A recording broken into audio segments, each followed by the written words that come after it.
Hola, hola amigos de Libertad Gloriosa, bienvenidos a mi canal. El otro día por la tarde estaba viendo videos en YouTube y me encontré con uno que ameritó una reacción. Se trata del pastor bautista reformado Miguel Núñez, el cual es un médico, teólogo, predicador reformado dominicano estadounidense. Se encontraba en una entrevista en un programa, cuyo link dejo en la descripción. Se abordan varios temas, entre ellos está la existencia de Dios y cómo se apoya en algunos argumentos para dar la idea del diseño inteligente. Haciendo uso de la crítica y del razonamiento, daré respuesta a algunos de sus argumentos. Sin más, comenzamos.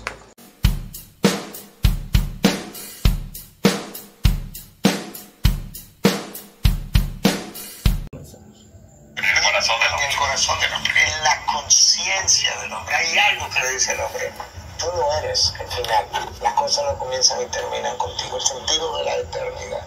Y Dios... Lo primero que vamos a aclarar acá: el pastor dice que en el corazón del hombre o en la mente del hombre hay algo que le dice que hay un sentido de moralidad o que hay un sentido de existencia o un deseo de una existencia o una trascendencia. Hay un algo, pero ¿por qué asumir que ese algo tiene que ser Dios? Esto es lo que ha hecho la religión. Ha asumido, no solo la cristiana, la gran mayoría de las religiones, han asumido que ese algo es su Dios o sus dioses. Concluye en el versículo 21, por tanto el hombre no tiene excusa. Sería una manera como de comenzar, pero obviamente la gente va a regresar allá para acá con el argumento, ¿verdad?, de por qué tengo yo que creer en la Biblia. Y quizás un argumento de decir, bueno, pues mira, la Biblia dice que... Exacto, acá el pastor dice, bueno, ¿y por qué tengo que creer en la Biblia? O sea, ¿por qué la Biblia tiene que ser la verdad? O la que da la respuesta más acertada a esa inquietud que supuestamente está en el corazón de las personas. Él hace una buena pregunta: ¿por qué tiene que ser? ¿Por qué no el Corán? ¿Por qué no el budismo? ¿Por qué no es cualquier otra religión? ¿Por qué la Biblia debe tener la razón? Y esto es muy interesante. Un libro que tiene tantas inconsistencias, porque cuando usted coge la Biblia y usted la estudia a profundidad, se nota de que tiene muchas inconsistencias. Si estudia los evangelios, la vida de Jesús, demás, en algún otro video que vamos a hablar sobre las inconsistencias de la Biblia. Entonces, ¿por qué yo debería creerle a un libro que tiene tantas inconsistencias y que no está avalado por la gran comunidad científica? ¿Por qué tengo que creer la verdad de la Biblia y rechazar las otras religiones? ¿Por qué? Este pastor, él defiende la veracidad de la Biblia porque es su religión. Entonces vamos a ver qué es lo que dice sobre la respuesta a la proposición de la Biblia sobre ese deseo o esa necesidad que emana del corazón de la persona. La gente va a regresar allá para acá con el argumento, ¿verdad?, de por qué tengo yo que creer en la Biblia. Y quizás un argumento de decir, bueno, pues mira, la Biblia dice que a partir de la creación tú puedes concluir que hay un creador. Entonces vamos a agarrarlo ahí. O sea, la Biblia dice eso. La ciencia hoy en día, en su gran mayoría, dice exactamente la misma cosa. Es lo que se llama diseño inteligente. Se pueden observar un listado de libros sagrados donde se comunica la misma idea del diseño inteligente. Quiere decir que el diseño inteligente no es único del cristianismo ni de la Biblia. Entonces tendríamos que confiar como inspirados y como sagrados en todos estos otros libros porque comunican la idea del diseño inteligente.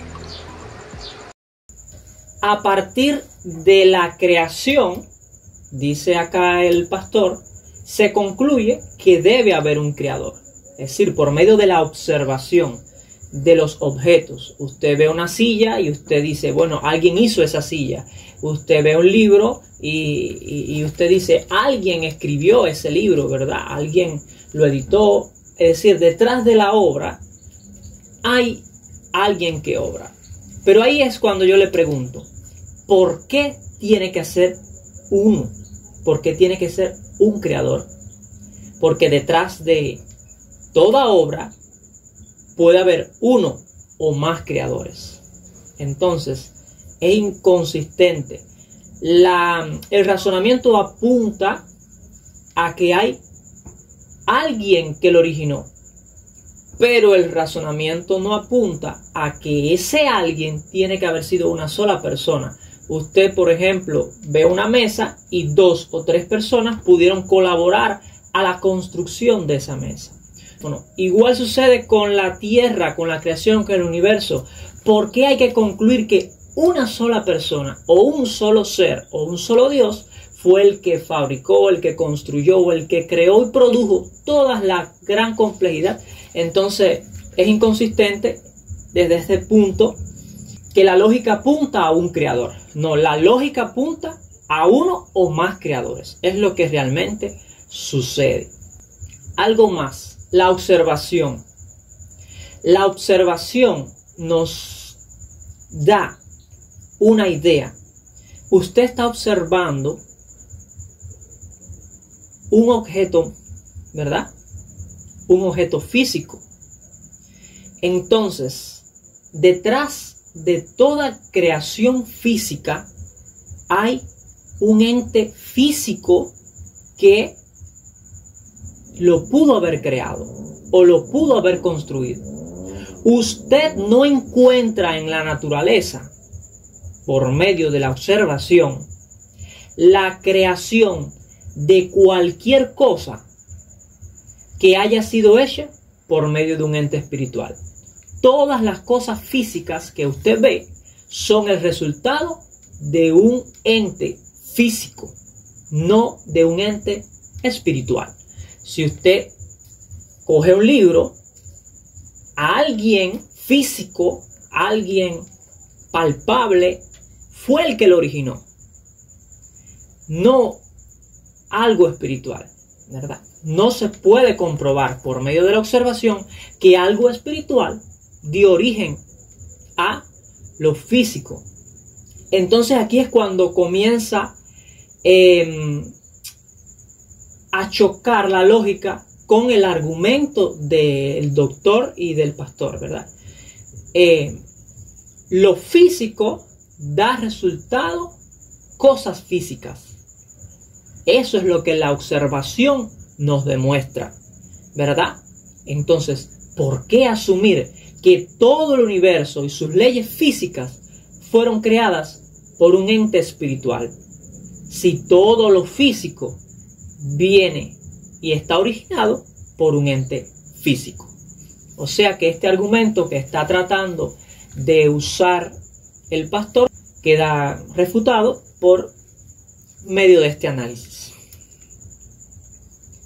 Una parte importante dice que la gran mayoría de los científicos hoy en día apuntan al diseño original, pero esto realmente no es verdad. Cuando usted observa las estadísticas, por ejemplo, en Estados Unidos, el 65% de los científicos se consideran como agnósticos o ateos. En Rusia, del 30 al 50% de los científicos se consideran agnósticos y ateos. Y en China, el 80 al 90% de la comunidad científica se consideran ateos o agnósticos. ¿Por qué? Porque la comunidad científica está desarrollando una crítica científica. O sea, como Dios no puede ser estudiado en un laboratorio, ni puede ser demostrado en un laboratorio, entonces la comunidad científica tiene que tomar sus creencias religiosas y hacerlas a un lado y estudiar su ciencia divorciado de la religión. Hasta el día de hoy no conozco un solo científico que haya usado la ciencia para demostrar la existencia de Dios. Si usted conoce un solo científico que haya usado la ciencia o la ciencia que estudia para demostrar la existencia de algún Dios, le pido de favor que me lo deje en los comentarios para estudiar sobre esto. La complejidad de la creación. La complejidad de la creación. O sea, es imposible que tú puedas tener billones de astros, que billones de astros están perfectamente calibrados, cada cual en su lugar, con fuerzas centrífugas, centrípetas, tan exactas que nadie se choca con nadie, con fuerzas de la gravedad que si tú la varías en 0.0001, viene una catástrofe. Exacto, tú y yo no pudiéramos vivir, y que eso simplemente fue fruto del azar. Hay gente que lo postula, pero no lógicamente. O sea, tú tienes que violar la ciencia para poder afirmar cosas de ese tipo. Entonces pudieron... Bien, aquí hay un error. Este doctor afirma de que los científicos están violando la ciencia. La ciencia no dice que todo fue así, ya, y en un segundo está todo perfectamente ordenado por el azar. Eso no es así.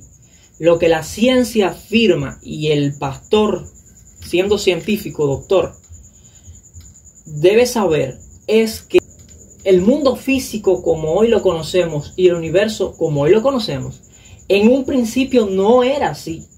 Es decir, toda esta perfección, que si podemos llamarlo perfección, o todo este resultado, esta masa que hoy vemos como universo, es el resultado de un proceso, ¿verdad? De un proceso, una transformación, desde lo sencillo hasta lo complejo. Es lo que demuestra, la observación demuestra esto, que lo más insignificante llega a ser por medio de un proceso, de un tiempo, un proceso que da lo que hoy tenemos. Por ejemplo, todos sabemos que los bebés no se dan de una noche de un día a otro, ¿verdad?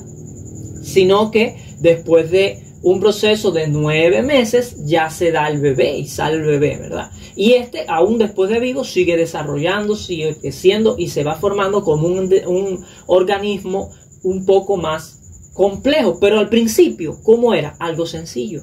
Un espermatozoide y un óvulo. 2 células que se juntaron y formaron otras células y comenzaron a desarrollar. Eso es lo que lleva la observación. La observación científica ha llevado a concluir esto, que lo complejo viene de algo más sencillo.